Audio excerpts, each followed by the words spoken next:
Bapak Ibu, kita akan mulai untuk presentasi pagi hari ini mengenai budaya positif. Perkenalkan, saya Baskoro Hadi, saya merupakan calon guru penggerak angkatan 11 yang berasal dari Kota Surakarta. Hari ini kita bertemu di sini dengan tujuannya adalah kami akan melakukan diseminasi dari apa yang kita peroleh selama ini mengenai budaya positif. Dalam budaya positif ini saya akan menyampaikan mengenai segitiga restitusi, tetapi akan lebih baik juga nanti juga disampaikan mengenai posisi kontrolnya kita sebagai seorang guru. Di dalam budaya positif itu salah satunya yang sering kali kita temui di lingkungan sekolah kita adalah kita akan membuat disiplin siswa kita. Artinya siswa itu dibuat untuk menjadi anak-anak yang bisa mengendalikan diri, bisa mengendalikan pola perilakunya sesuai dengan apa yang telah menjadi kesepakatan dari lingkungan sekolah. Bapak Ibu, kita akan melanjutkan pada karena kita lebih kecenderungannya mengenai pada pola disiplin. Apa itu disiplin? Disiplin itu didefinisikan adalah suatu kondisi yang terbentuk melalui serangkaian tindakan yang menunjukkan nilai-nilai kepatuhan dan ketaatan.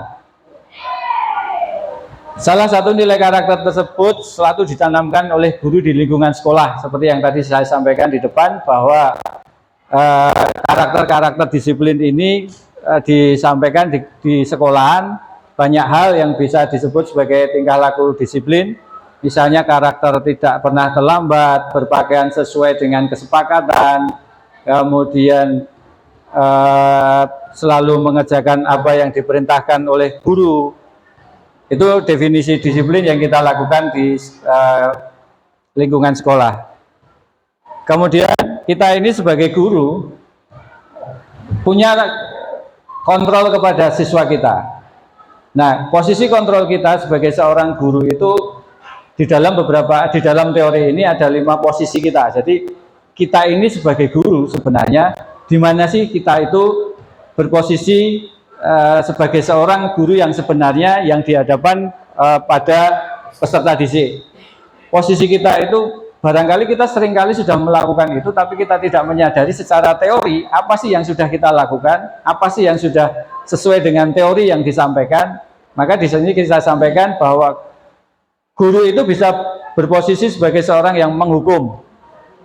Kemudian guru bisa juga berposisi sebagai seseorang yang membuat orang lain itu merasa bersalah untuk melakukan apa yang guru itu mau. Maka guru itu dikatakan sebagai pembuat merasa bersalah. Orang mau melakukan sesuatu karena dibuat merasa bersalah, sehingga dia akan mau untuk melakukan sesuatu tindakan yang diharapkan itu oleh gurunya. Yang kedua, posisi guru ini dalam penerapan disiplin, guru itu sebagai seorang teman. Teman itu berarti dia tahu posisinya, saya itu sama seperti mereka. Maka ketika kita ini sama seperti mereka, apa yang kita lakukan, apa yang kita sampaikan, apa yang kita perbuat itu levelnya adalah pada yang sama sebagai seorang teman. Posisi kontrol yang keempat adalah guru ini memposisikan diri itu sebagai seorang pemantau.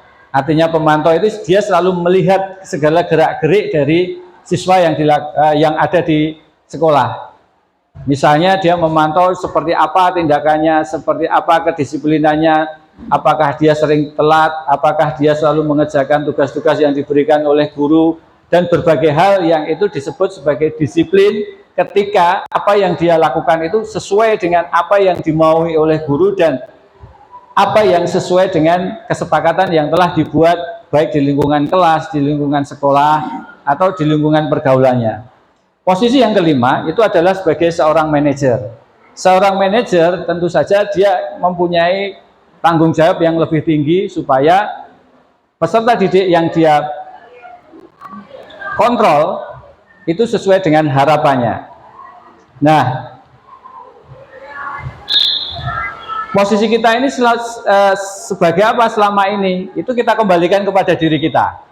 Apakah kita itu sebagai pemantau, apakah kita itu sebagai seorang manajer, atau sebagai teman, atau pembuat merasa bersalah, itu kita kembalikan kepada diri kita, bahwa sebenarnya kita melakukan sesuatu itu sudah ada dasarnya dan disesuaikan dengan teorinya. Nah sekarang, disiplin positif. Bagaimana kita membuat peserta didik atau siswa kita itu menjadi seorang yang disiplin sesuai dengan kesepakatan yang telah kita buat. Nah, ada sebuah teori yang menyampaikan bahwa disiplin itu langkah-langkahnya untuk membuat anak atau untuk melakukan kedisiplinan yang positif itu disebut sebagai segitiga restitusi. Apa itu segitiga restitusi? Pertanyaannya adalah muncul seperti itu. Segitiga restitusi itu merupakan proses untuk menciptakan kondisi atau keadaan atau tingkah atau pola atau tindakan-tindakan bagi murid untuk memperbaiki kesalahan mereka.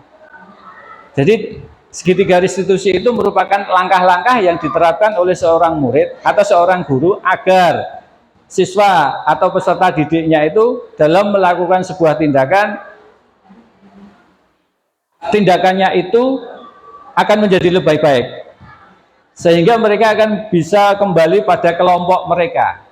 Nah itu ada langkahnya. Jadi ketika kita mengetahui seorang murid itu melakukan sebuah tindakan yang kesalahan atau tindakan yang tidak sesuai dengan kesepakatan kelas, tidak sesuai dengan kesepakatan sekolah yang sudah dibuat, maka untuk melakukan restitusi atau melakukan proses supaya anak itu tidak melakukan itu lagi, tanpa mengurangi beban mental anak-anak ini, tanpa mengurangi rasa yang ada di hati yang tidak menimbulkan hal-hal negatif, maka langkahnya itu ada 3 yang disebut sebagai segitiga restitusi itu. Nah ini segitiga restitusi itu ada 3, namanya segitiga itu berarti kan ada 3 langkah yang harus dilalui. Yang pertama adalah menstabilkan identitas. Artinya ketika kita menstabilkan identitas, kita tahu anak itu sudah melanggar kesepakatan kelas atau kesepakatan sekolah misalnya. Contohnya kesepakatan sekolah misalnya datang harus tepat jam 7. Nah, muncul pertanyaan, kenapa anak ini datangnya telat lebih dari jam 7 yang sesuai dengan kesepakatan yang sudah disepakati oleh sekolah. Itu ada langkahnya lagi supaya tidak menimbulkan hal-hal yang negatif pada anak, menjadi minder karena sering diberi hukuman, tapi kita tidak pernah tahu permasalahannya ada di mana. Maka ada langkah yang pertama adalah menstabilkan identitas. Yang kedua itu adalah validasi kebutuhan. Kita sudah tahu dia salah, maka langkah apa yang mesti diambil ketika kita tahu bahwa anak ini sudah melakukan kesalahan, melanggar kesepakatan yang telah dibuat oleh sekolah. Yang ketiga adalah keyakinannya, menanyakan keyakinannya. Artinya kalau kita sudah tahu salahnya, kita sudah tahu bagaimana cara menyelesaikan. Kemudian yang ketiga adalah baru kita meyakinkan kepada anak, apakah kamu akan mengulangi lagi? Nah ini langkah-langkahnya. Tadi saya sebutkan bagaimana menstabilkan identitas itu. Yang pertama itu menstabilkan identitas itu adalah untuk membuat anak yang merasa gagal. Gagal itu artinya misalnya dia melanggar kesepakatan sekolah tadi, harusnya jam 7 tapi datangnya dia lebih dari jam 7, maka itu dia gagal. Dianggapnya dia itu gagal. Gagal dalam apa? Melakukan hal-hal yang sudah menjadi kesepakatan.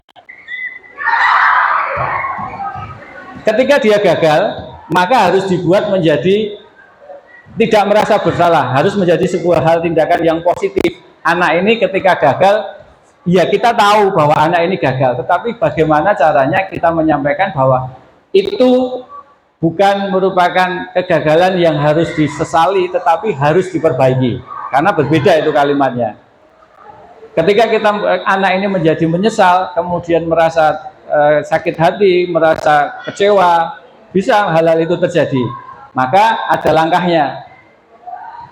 Guru bisa menyampaikan hal-hal kalimat-kalimat pertanyaan yang sifatnya positif. Oke, kemudian kalimatnya itu bisa saja dulu Bapak juga pernah kok terlambat lebih dari 2 menit misalnya. Bapak pernah kok melakukan, ini kalimat-kalimat positif yang untuk menstabilkan identitas. Yang kedua adalah validasi kebutuhan, membantu murid mengenali kebutuhan dasar yang ingin dipenuhinya ketika melakukan kesalahan itu. Artinya kebutuhannya apa? Ketika dia melakukan sebuah kesalahan itu, maka itu harus diperbaiki. Siapa yang memperbaiki? Guru sebagai seorang yang memiliki posisi kontrol.